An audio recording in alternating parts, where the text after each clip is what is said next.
for your case? Yes, ma'am. Okay. And was he able to ask you questions, and were you able to answer them? And was it a full, in-depth, and direct conversation between the two of you? Yeah, we had plenty of time to talk about it. He understands exactly what issue that we're dealing with, and he, at this time, would like to go ahead and waive his presence at any jury meeting. Mr. Harris, you've heard what Mr. Kilgore had to say about y'all's conversations. Do you agree or disagree with what he just said to me? Oh, yes, and I agree. I do waive my right to be in attendance. Okay.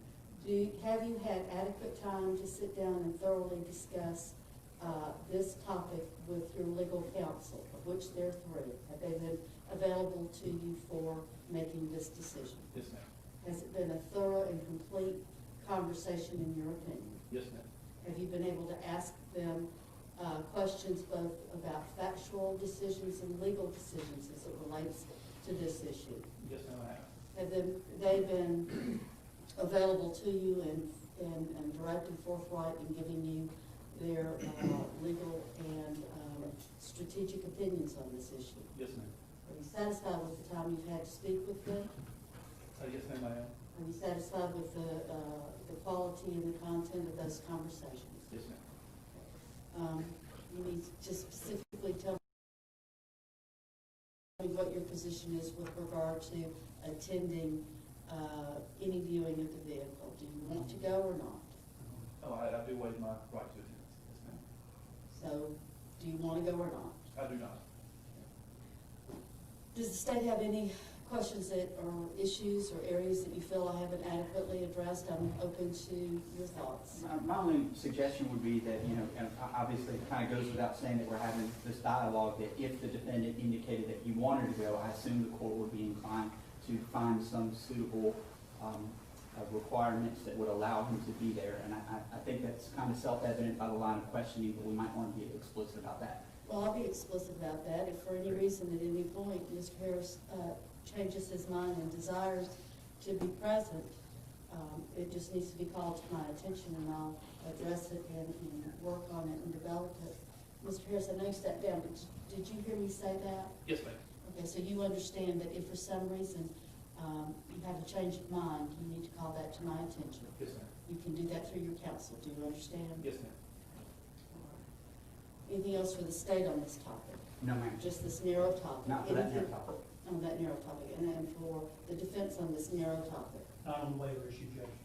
All right, Mr. Kilgore, it's your responsibility if at any time there is a change of mind about this that you let me know. Oh, Mr. Harris, I want to ask one more question. Are you satisfied with your attorney's representation of you on this narrow issue? Yes, ma'am. Now, I have the order that's been prepared by the state, and it's a draft, and I've reviewed it. It's been given to the defense. The defense still objects to conducting the view. I'm going to stand by my prior ruling allowing that. Our conversation here now about this order and about the practicality and logistics of the jury view does not constitute a waiver by the defense of their position in that regard. That being said, I think we can go forward and start talking about it. Have you had a chance to look at the proposed order, Mr. Kilgore? Yes, we have. Have you had a chance to confer with, you can be seated for this, unless you just want to stand. Have you had a chance to talk to the state about this? Not really. Well, that's fine. Do you want to talk to them some more? I don't think we're going to really come to any agreements because we're objecting to the whole procedure, but I've let them know specifically what my concerns were. Well, let's go item by item. And I believe that they have cured the primary one, which was Ross not having to be present, and the secondary which was I didn't think it was appropriate to have a view in an enclosed space, such as a shed or garage. Let's go item by item. Bullet point 1. The defendant's vehicle shall be transported to the William County Superior Courthouse. It shall be parked at a location designated by the sheriff of William County for the jury view. I take it, Mr. Evans, that you have discussed this with the sheriff and they find that acceptable.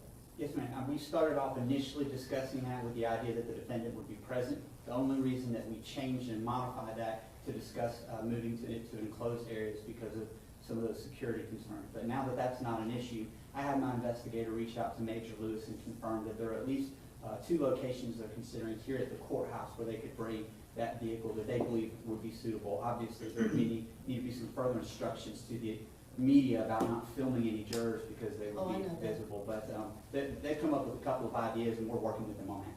All right. What is your position on bullet point 1? Well, Judge, I guess my initial concern was the fact that there would be media and cameras and whatnot present if we did it at the courthouse. Y'all are putting the cart ahead of the horse. The media is the secondary issue at this point. It's a concern. I have thoughts about it, but I don't want you lose clarity and things become muddled when you introduce issues that I'm not talking about. I don't mean you specifically. Okay. I mean you figuratively. Okay. It's a philosophical thought about how you analyze problems. Okay. Therefore, let's not talk about the media now. So, if you forget about the media, what are your concerns about your bullet point 1? Where? What do you mean? Well, Bullet point 1, what do you courthouse consider? is Oh, courthouse you is mean 2 where is blocks. it, where is it going to be located? Yes, ma'am. Well, I don't know. Why don't we see what the sheriff suggests, and then if there are concerns, we can address them then. Other than that, what are your concerns about bullet point 1? Location, it's valid. I think we need to hear from the sheriff what the suggestion is. It may be a perfectly fine suggestion. It may raise some concerns. The time for raising concerns is when we identify a specific location. Fair enough? Okay. All right. So it looks like 1 is okay, but let's make a note to discuss location when the sheriff suggests which one they like the best. Okay. Bullet point 2, what says the defense? Part 2 is contrary to the motion filed by the state April the 11th, 2016, and it's contrary to the court's order ordering a jury, authorizing a jury in that it apparently says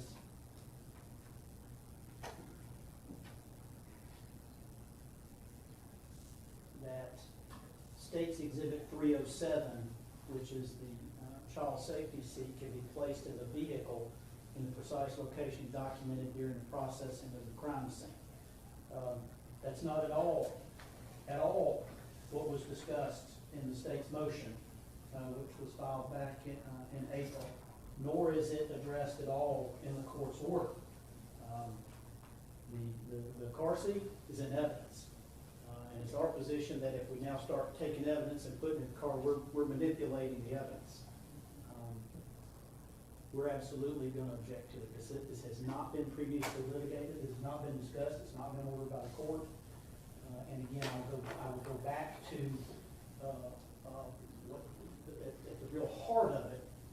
My concern is that this is inviting jurors walking up to the car to substitute their view, what they can see, their view of the car seat, for what Ross saw or may have been in the position to see. That's inappropriate. That's not how the jury's supposed to be making the decision on a piece of evidence. And if we put the car seat in there, that's exactly what we're doing. And so that's my big, enormous concern on position 2. Okay, then that takes me back to the first line of the proposed order that says with the consent of both parties, that needs to be stricken. Okay. Now, coming to bullet point 2, I'd like to hear the state's argument. Judge, this was a part of the argument we contend that was litigated previously during the motions hearing. We articulated, Mr. Boyne did, that the purpose of this was to allow the jury to see the crime scene. The crime scene is that car seat in that vehicle. Otherwise, you're seeing an altered crime scene. You're not seeing it as the crime was committed. I'll note for the court that there's been a heavily litigated case over the past several weeks. Crime scene personnel have been questioned extensively about the placement of the seat, its location, and about exactly where it is, and what you can see and what you can't see, and those types of things.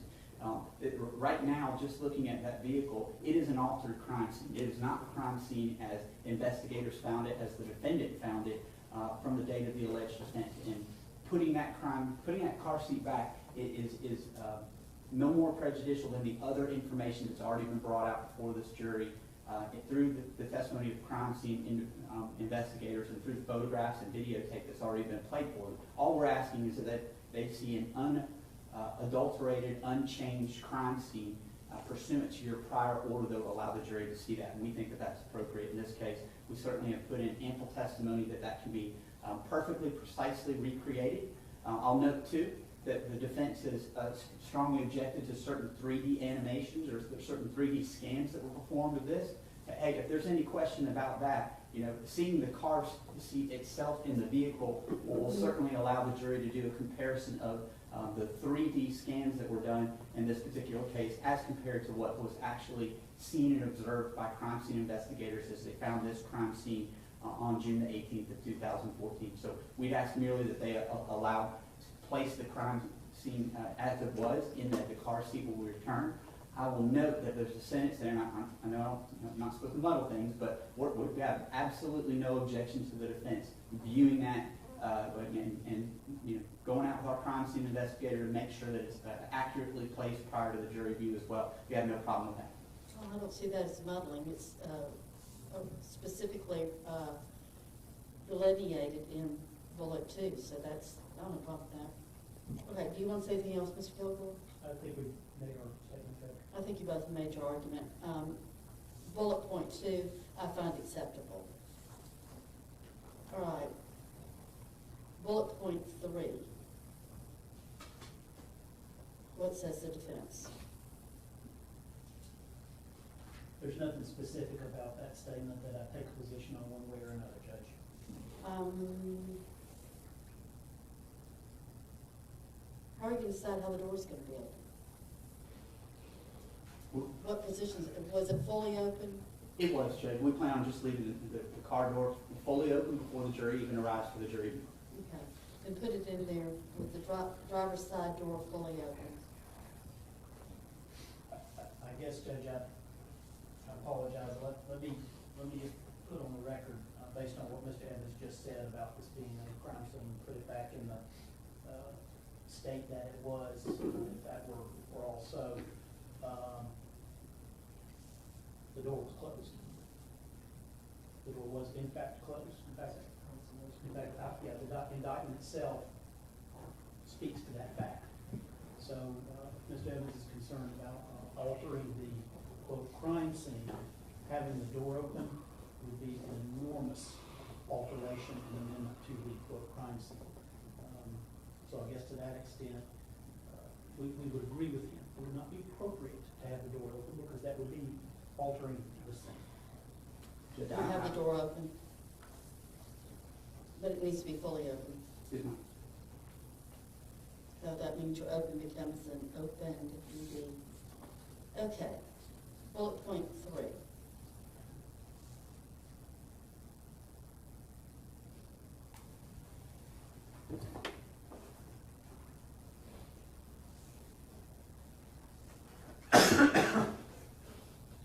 See, I need to remove the word independent.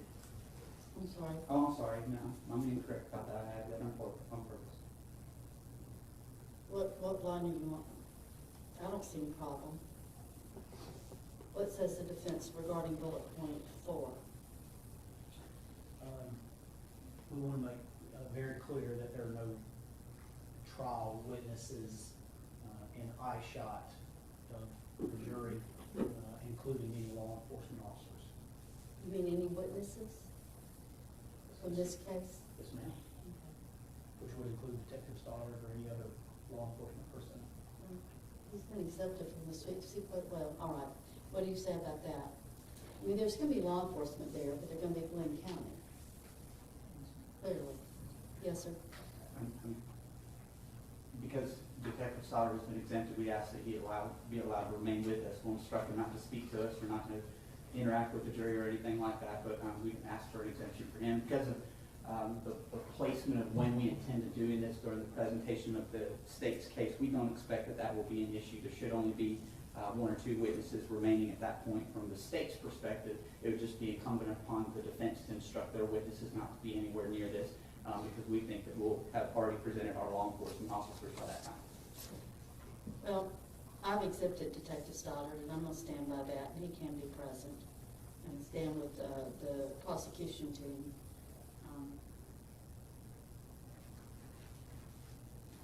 Otherwise, I see bullet point 4 as being fine.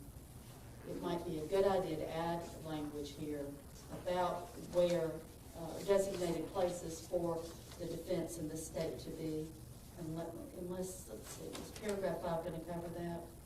It does not, Judge.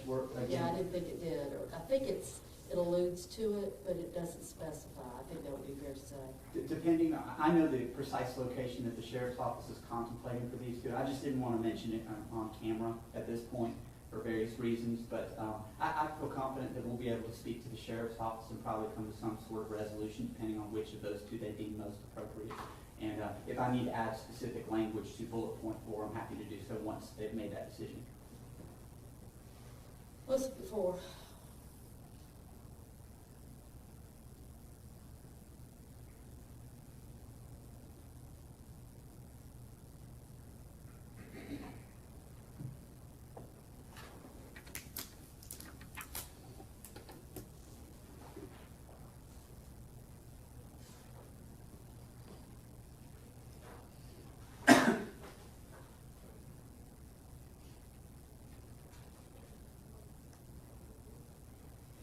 Well, your last sentence may solve the problem I just raised. It's not as tight, precise, and detailed as one might be able to craft. But it says no party shall interact with the jury during the jury view. You could add language and shall stand a certain distance from jurors. What do you think? How many feet? I think knowing the location and the sheriff's office concerns about that would be a precursor to knowing the estimated distance that will be away from them. But I don't have any problem adding that language, Judge. I agree it could be more precise. This is sort of generalized because we were waiting to get a little more information from the sheriff. Just say this, the parties shall stand in an area designated by the sheriff. Yes, ma'am.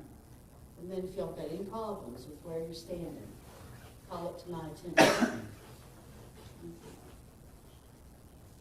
And the last one, I don't think I asked your opinion on 5, Mr. Vogel. What do you say?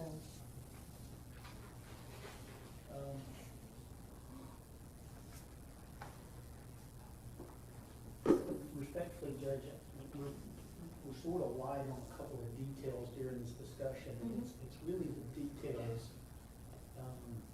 that we probably would have comment on and be concerned about. So I think it's good for us to have this discussion now, but until we know precisely where and precisely the distances we're talking about between jurors and counsel or jurors and the vehicle. That's all well and good. I don't plan on signing this until everything firms up. Something like this can legitimately take place in stages. I see this as more than preliminary, but I don't see this as final. And a conversation needs to be begun so that it can firm up. Yes, ma'am. So I think once we know where the sheriff wants to place it, then we'll see if there are concerns and we can tighten up some language. But I think generally this is fine.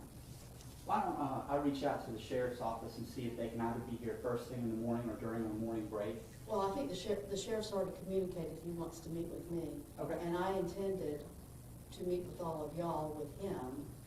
And I think this morning is good because he had a funeral this afternoon. So I think to some degree he's already been asked about that. Can y'all follow up and see if he can come in the morning? Yes, ma'am. Thank you. That's done. Okay, court reporters. It says, court reporter will be present for jury view and all objections shall be reserved until after the jury view at such time. Any problem with that language? think the law is squarely against that. Esposito, 273 Georgia, 183 is very clear that we're supposed to have a court reporter there. But I would make an additional request. I think it needs to be videotaped. I don't think the court reporter is going to be able to pick up the dynamics of what would be going on while jurors are outside of the courtroom and viewing the motor vehicle. I know we've got David Tyler available to come down here from the county. My request would be that the court order and direct that it be videoed. Judge, I don't have a problem with just trying to just lessen the burden on your court reporter, but if they're insistent that they want the court reporter out there, I don't expect that there'll be anything to take down, but the state doesn't object to having a court reporter out there. I do think it would be cumbersome and burdensome. I also think it would be disruptive to have the proceedings videotaped, particularly by David Tyler or anyone else. David Tyler, by the way, works for TV 23, which is a media outlet, and we've already told the jurors that they're not to be filmed, they're not supposed to be filmed. So I've got grave concerns about them being filming and how that might impact what they're tasked with doing during the jury view process. But as to the court reporter, if we can sort that out and find a way to get a court reporter out there, then I have no objection to that. All right. Well, we'll need a court reporter out there. Mr. Tyler, he's not here, is he?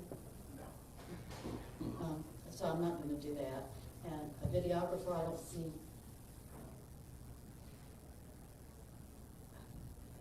You could end up with a piecemeal record in that way. So I'm going to deny that request. Okay. All right. Now let's talk about the media for the view, and then we'll have to come up with a charge as well. And we have an evidence issue. Evidence, charge, media.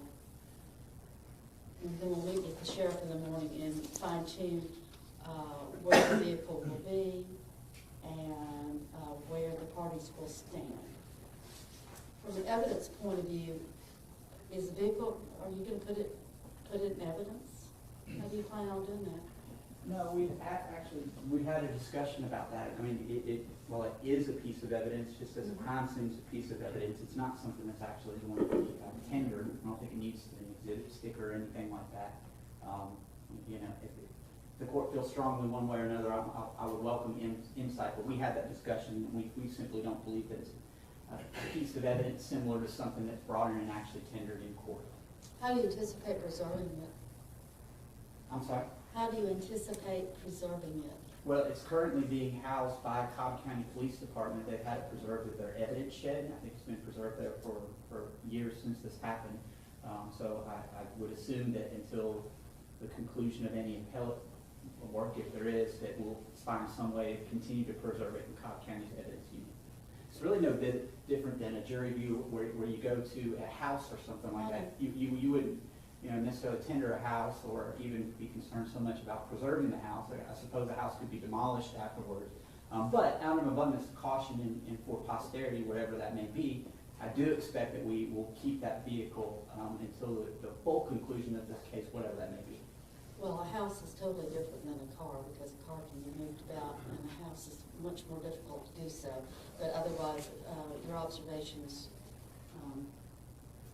are correct. It's also an item that if either party wishes to mark and tender into evidence, they can do. So it's really it's parties' decisions whether to do that, not a court decision. So I'm not going to get involved in that. It's just something to be aware of. And if it does, the clerk has got to have something in writing about the disposition of the item if it becomes evidence. At this point, you're not anticipating it to be. It may become at some point in the future. If that's the case, we'll cross that bridge. But it's something I'm concerned about. So I think I've had a good enough answer that I'm not. If we get there, we'll deal with it. Meet an order. And if y'all don't tender it, it doesn't come into evidence, then that becomes a non-issue. So I'm satisfied there. Now, I'm going to have to charge the jury when we do that, and I will work on some language, or you all can submit some language to me. It's an invitation to you all. I think your bullet point 1, 2, 3, 4, 5 probably sets out a lot of it. I'm a little shorthanded, I don't have a staff attorney, but I've asked them to get me in charge. There's not a criminal charge, I don't think, pattern, but there is a civil one, which I've used in the past when I've done civil litigation.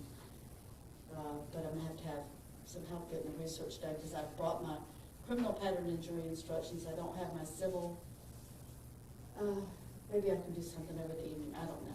I'll work on it, but you're welcome to submit something if you want to.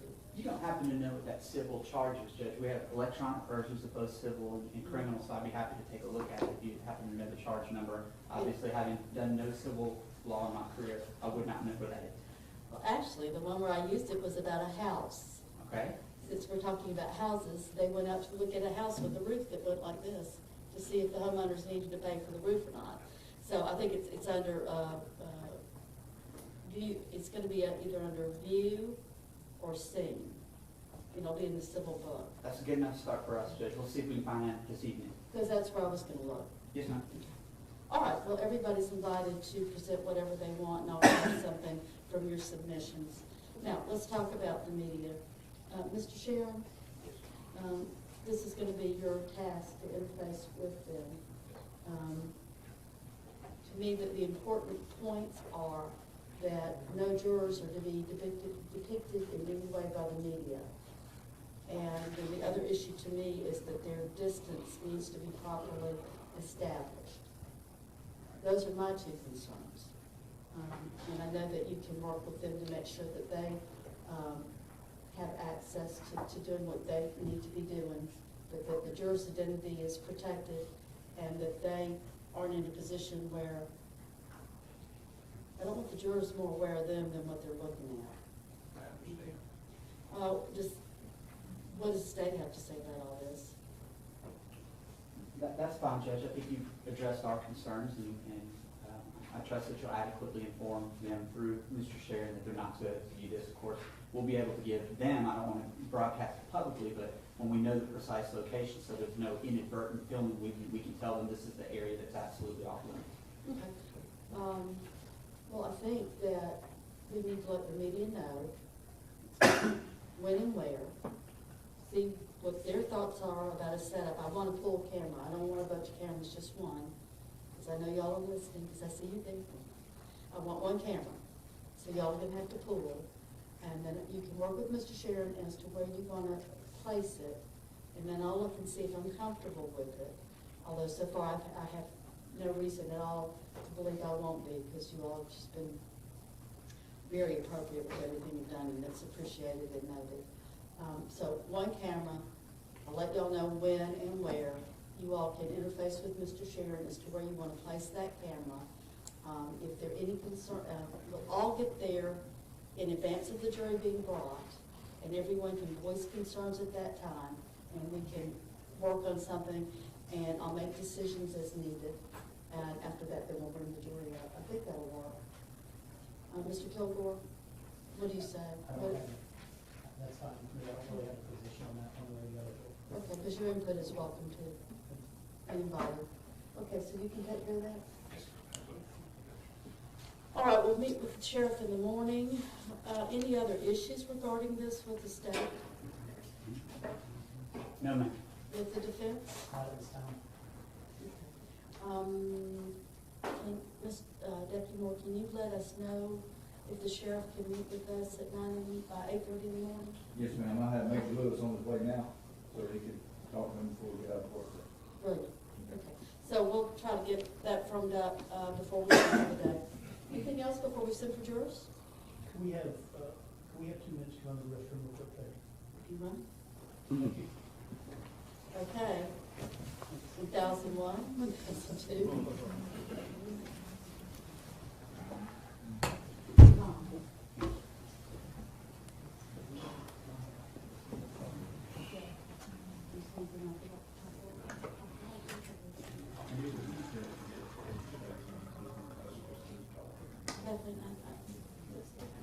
What do you have that you can have?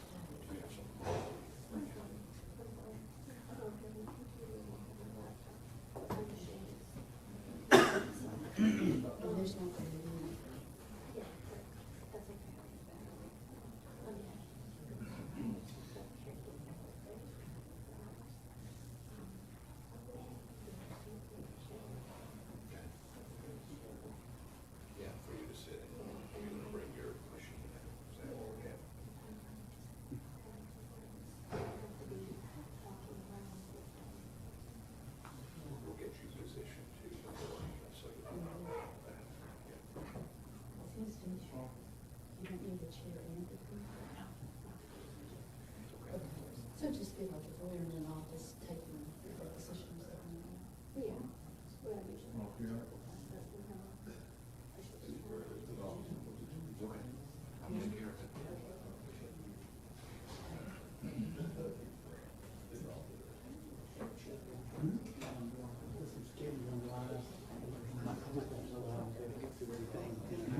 So, There you go.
Mr. Evans, when you start looking at that, it's gonna be in the tort charges. About the view? in the court charges. Tort. Tort. Yes, ma'am. I'm sorry. It might be under contracts too. Okay.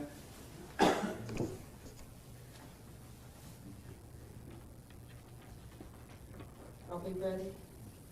Yes, ma'am. Bring the jury. That's all right.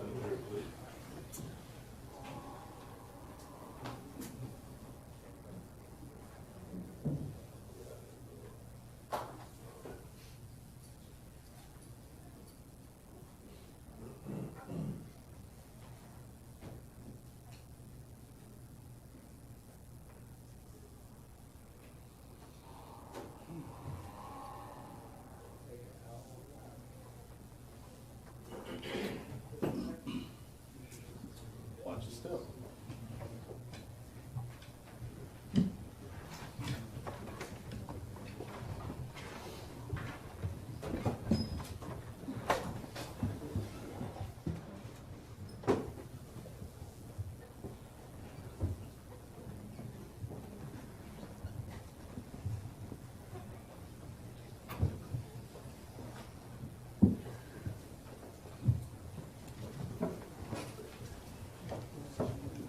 Please be seated.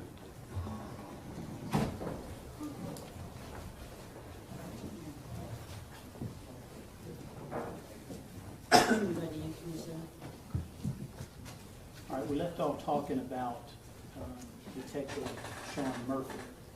And I believe the last thing we were talking about was if y'all were located in the same area of the Crimes Against Persons Division back in summer of 2014. Yes, sir. And I believe what you said was y'all have the capability to apply for search warrants online. That'd be correct. Okay. And so the jury will understand, Crimes Against Persons, police headquarters is not located where the magistrate court is, where the magistrate judges are located, right? No, it's in a separate building, Couple blocks away or so, a few blocks. right? Those magistrates are there, somebody's there usually 24 hours, right? Yes. Okay. And what y'all can do is, when you want a search warrant, you can actually get, in the comfort of your own office, you can get in front of a screen and make application for that warrant. You can see the magistrate and he can see you. That's correct. Right. And when you do that procedure, you actually type out what is called a warrant application. Is that correct? That's correct. Okay. In the warrant application, you're setting out facts that you're stating are true and correct. When you file that with the magistrate. Correct. Okay. And then if the magistrate wants to hear any additional testimony from you, you can actually do that from your very office. True. Okay. And in this case, what we've just heard, what you've agreed to is a whole bunch of these search warrants were done by Detective Murphy. That's correct. Okay. You did some yourself. Towards the end, yes. Okay. Is there a reason why he stopped doing them and you started doing them? Because it had been a certain time frame. Search warrants I did were at towards the very end of the investigation. Okay. So if we want to ask Sergeant Murphy about, Detective Murphy about any search warrants that he was involved in, we just have to ask him. Yes. Okay. Now, if you become aware of any, shall we say, misstatements or errors in the case that become part of the case file, do you have a mechanism by which to let anybody know about that? Let who know about that? Well, let's just say, for example, if you learned that there was a search warrant that had some erroneous information in there, is there a mechanism for you to note that in your file, make a report of it, or bring it to anybody's attention? Yes. Okay. And what is that procedure? You can do any of the above. If you find a search warrant that has erroneous information, especially if the case has already been sent or, the person has been arrested, the DA's office can be contacted. You can ask for legal advice. We're not lawyers. You can ask for legal advice about what, the next steps could be.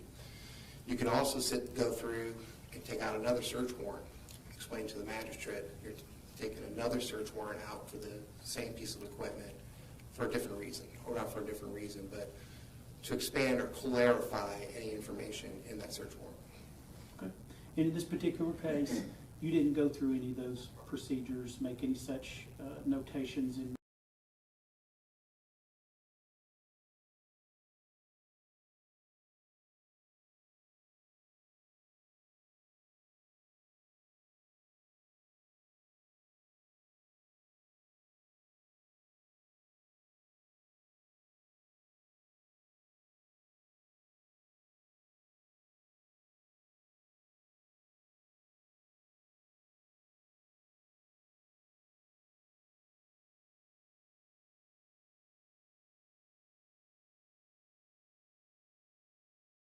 case. In particular, any error in the search warrant application. You didn't go back and do any of those procedures in this case to make a note to the file or notify the magistrate that there had been any errors. I'm allowed that over objection. DA's office was notified, and subsequent search warrants were taken out. Okay. The DA's office was notified there were some errors or misstatements in warrant applications? It was not worded the way I would have worded it, or clearly as I would have worded it. It could have been worded better, I think would be the best way to put it. And so the warrants were rewritten for the same piece of equipment and taken out. And warrants, that's something that's actually filed once the warrant is signed. The application and the warrant, that's filed with the clerk, and that becomes part of public record, doesn't it? I believe so.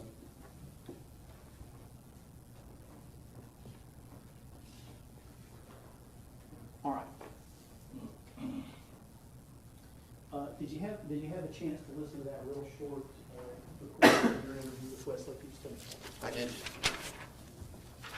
So if I could circle back to that real quick, I just want to clarify a couple of things. And again, Wesley Houston was the young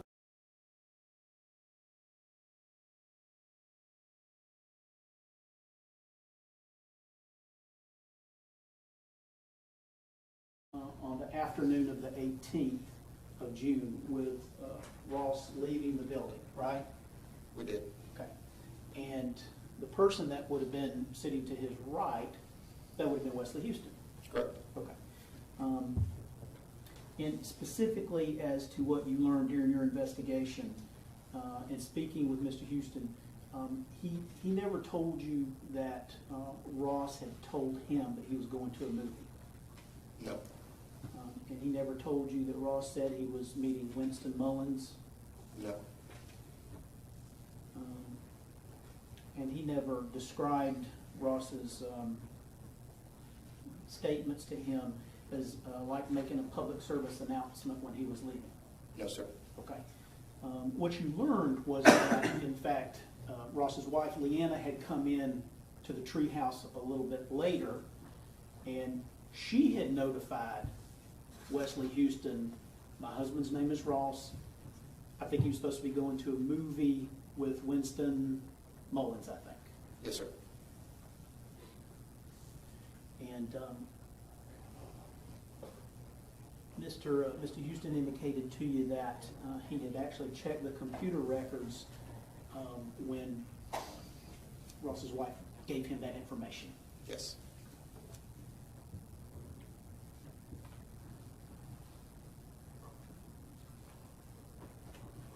All right, so I want to ask you real briefly about another part of the interview with Ross that we've heard a little bit about already.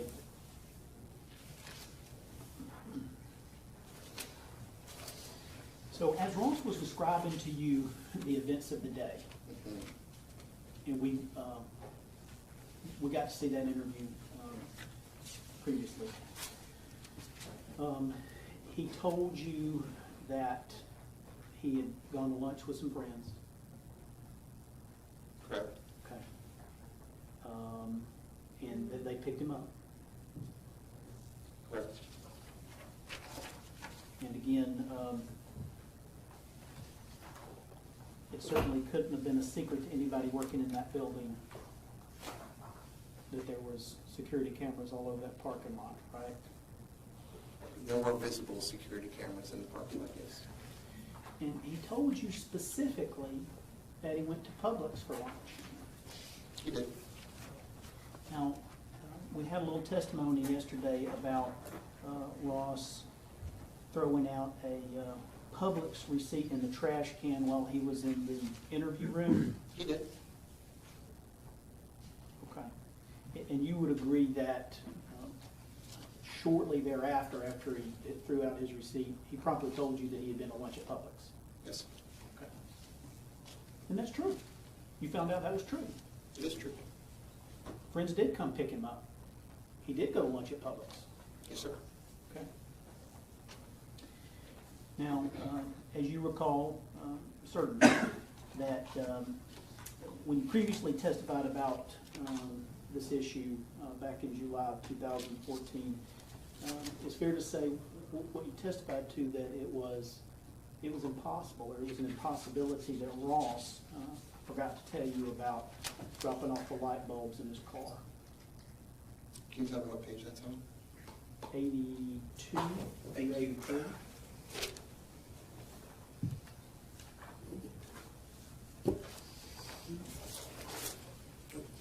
Go ahead, sir. You don't remember that testimony? No, I have it in front of me. Go ahead. Okay.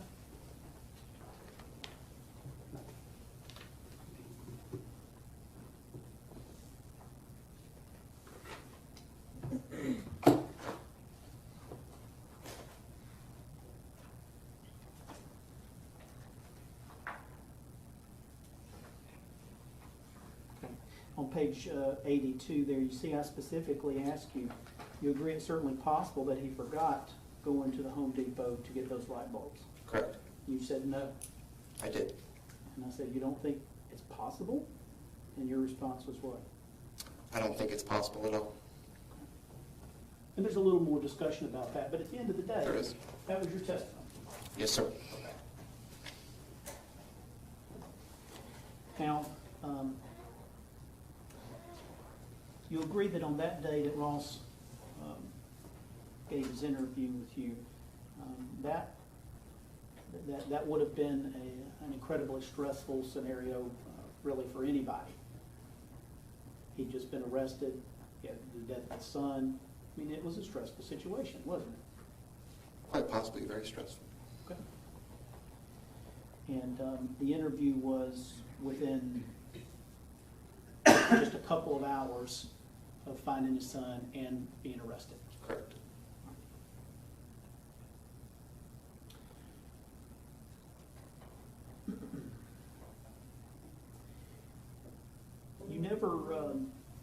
never specifically asked Ross if he had taken any side trips on the way back from lunch.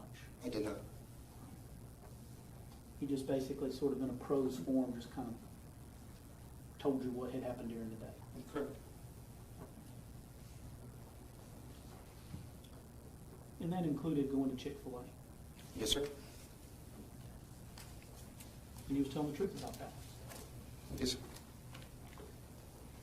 All right, so the trip to the Home Depot to get light bulbs, you've actually obtained, and when we say Home Depot so the jury will understand, this is a Home Depot store. It's not the Home Depot headquarters where these guys work, right? No, it's one of the retail stores. All right, and in fact, this store is kind of on the other side of Cumberland Parkway from where the Chick-fil-A is, Yes, and where the Publix is. right across the street. So they left Publix and it had been literally right across the street to go to Home Depot. That's correct. Right, but you agree, there were actually 3 people that made that trip to the Home Depot store. Yes, sir. Ross, Winston Milling, and Alex Hall. That's true. All 3 of these men were interviewed within 2 days. That's correct. Okay? But you agree Ross was not the only one of the 3 who didn't mention the side trip to Home Depot to get light bulbs. That's correct. Winston Milling was interviewed maybe a little more than 24 hours after Ross was. And you agree Winston Milling had completely forgotten that they had gone to Home Depot, got light bulbs. I'm not going to say whether he forgot or not. He did not bring that out in the interview. Okay? Let's take a look.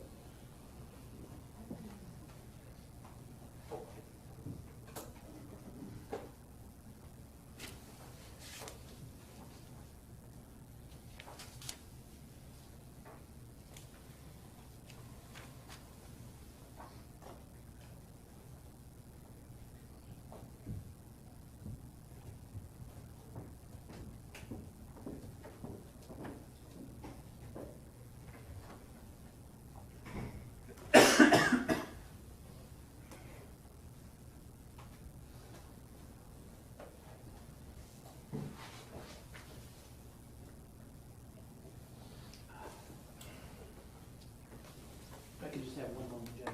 Yes.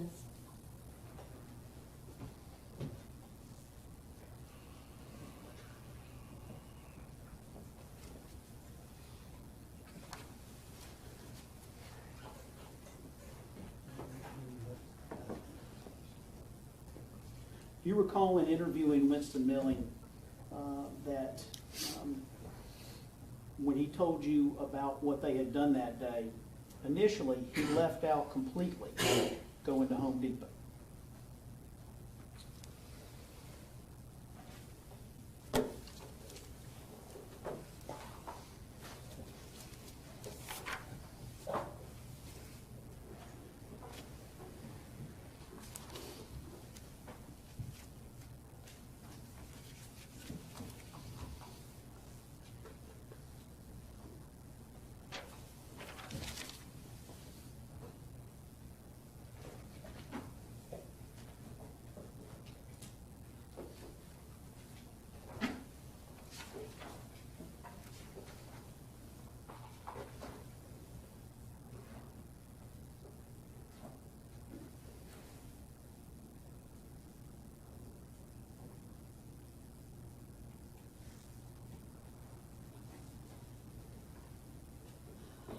Yes, sir.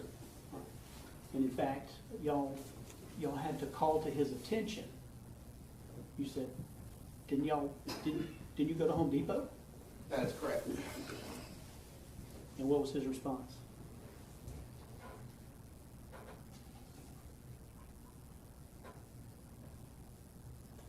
He stated that they did not.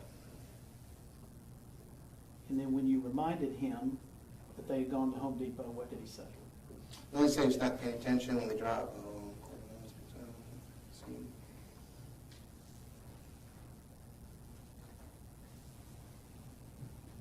Detective Stoddard asked me if they stopped anywhere else. He stated no. Detective Stoddard then asked if they went to Home Depot. He stated that they did after they left Publix. So they did after they left.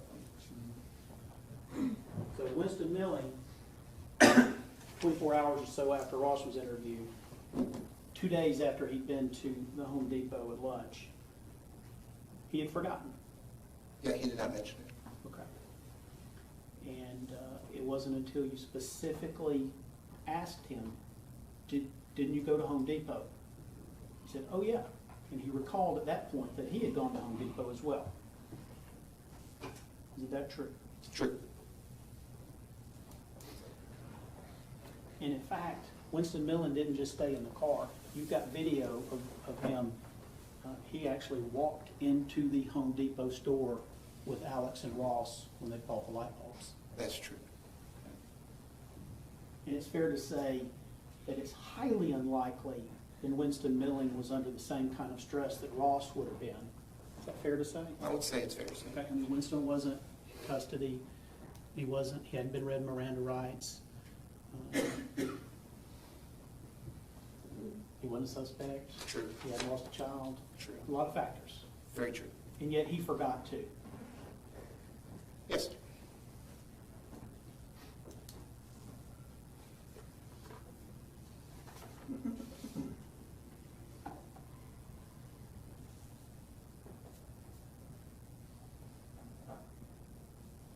But you don't think it's possible that Ross could have just simply forgotten that they had stopped by the Home Depot to get light bulbs? All things being equal, he went back to his car at lunch, he opened up the car door, and he put the light bulbs in it. It is highly unlikely, in my opinion, that he forgot. In fact, when he's asked about his day, he stops at the point where he puts the light bulbs in the car at lunch. So, for myself, it's highly unlikely. All things being equal, is it possible? I would have to admit that it is possible. Very highly unlikely. Winston Milling forgot. Winston Millen didn't go back to his own car with his child dying inside. I'm not asking you about going to the car. I'm asking you about going to Home Depot. And I'm stating, part of my answer is yes, he did. But there were other triggers that he didn't have that the defendant did. All right, well, I'm not asking you about triggers. So let's get back to the preliminary hearing on July 3rd, 2014. Yes, sir. When you testified that it was impossible that Ross forgot, you didn't notify the magistrate that one of the other two guys had also forgotten they'd gone to Home Depot, did you? Myself personally, I did not take out any search warrants prior to the PC hearing. You didn't tell the magistrate on July the 3rd that, yeah, another one of the guys also forgot going to Home Depot? No, I did not.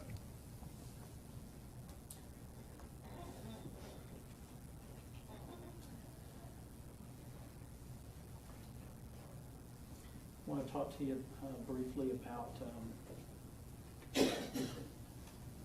another video, the parking lot video from lunch.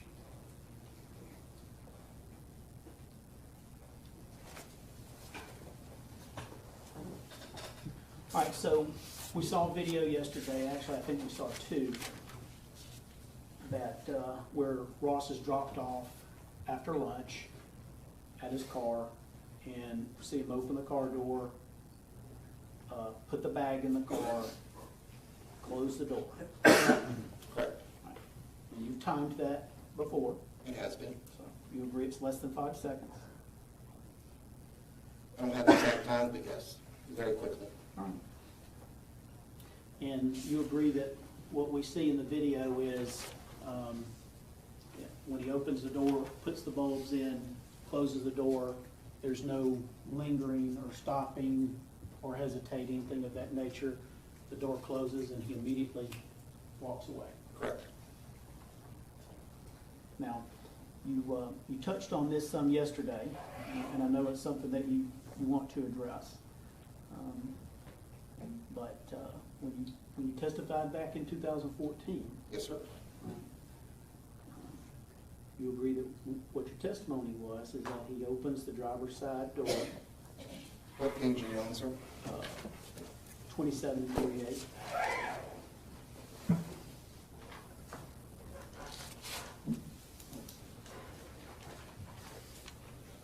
Yes, sir.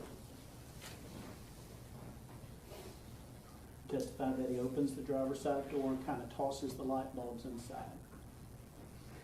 He's all the way inside the frame, so he just kind of tosses the light bulbs inside the car. Yes, sir.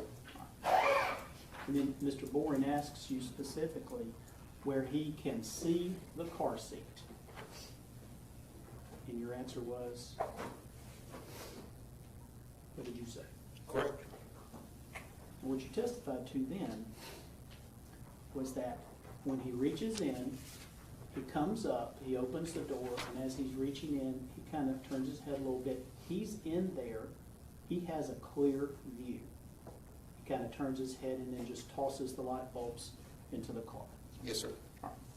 So you agree that in July of 2014, when specifically asked, can he see the car seat, you responded, he's in there, he has a clear view. Yes, sir. All right. And, I mean, just getting right down to it, you're suggesting that when he put the light bulbs in the car, he can see the car seat.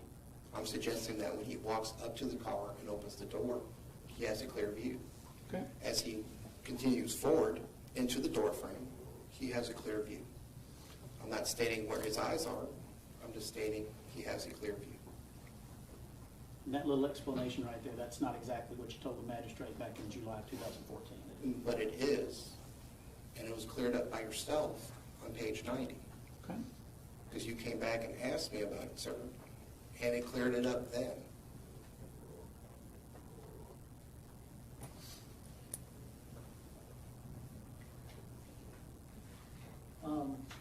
I cleared up your testimony. Was there something wrong with your testimony that it needs to be cleared up? Objection, argumentative, Judge.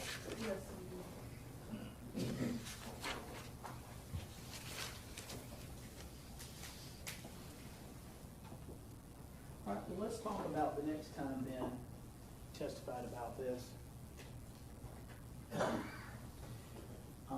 You recall giving sworn testimony under oath before Magistrate Judge Strauss on January the 8th, 2015 regarding this very issue. For, Search warrant, application 0040. okay, Do you recall that? I don't recall that. I know I did take out some search warrants. You said it was July 8th, sir?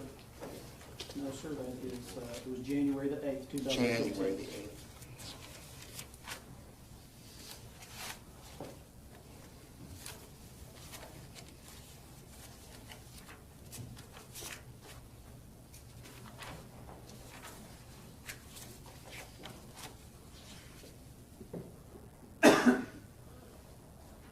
Was it one of the flash drives?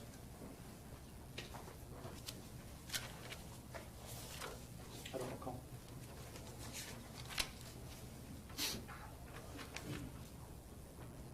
Zero, 0040.